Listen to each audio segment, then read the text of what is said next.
கடலுக்குள்ள இருந்தாலும் மீன் உப்பாக இருக்காது. எத்தனை லெந்துகாரத்தை அனுபவிச்சிருக்கிறோம் சொல்லுவோம். நாங்க இத்தனை வருஷம் கிறிஸ்தவங்க, எங்க அப்பா எங்க தாத்தா காலத்துல இருந்து கிறிஸ்தவங்க. நல்லது, பரலோகத்துக்கு போக முடியுமா?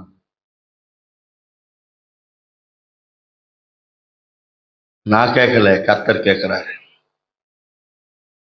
இருதயம் குத்தப்படுமானால் கர்த்தருடைய சமூகத்துல சொல்லி, ஆண்டவரே நான் என்னை மன்னியும் ஆண்டவரே. நிறைய நேரங்கள்ல சொல்றோம், என்னை ஆண்டவர் அழைச்சிருக்கிறாரு. என் தாய் உருவாகும் முன்னே என் கருவை கண்டீரையா, என் பெயர் உருவாகும் முன்னே பெயர் சொல்லி அழைத்தீரையா, என் தாய் உருவாகும் முன்னே என் கருவை கண்டீரையா, என் பெயர் உருவாகும் முன்னே பெயர் சொல்லி அழைத்தீரையா. எப்படிப்பா உமக்கு நன்றி சொல்லுவேன், சொல்ல வார்த்தையே இல்லை. நீங்க போதும் என் வாழ்க்கை முழுவதும், வேறு ஆசையே இல்லை.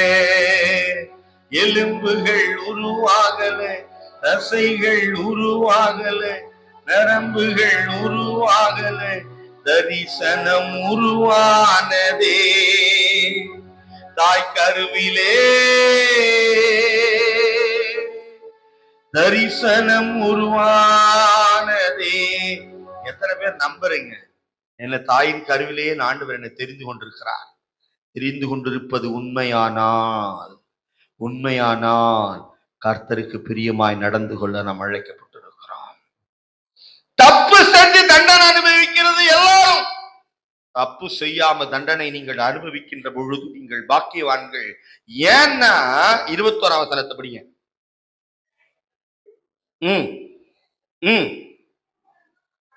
கிறிஸ்துவும் உங்களுக்காக பாடுபட்டு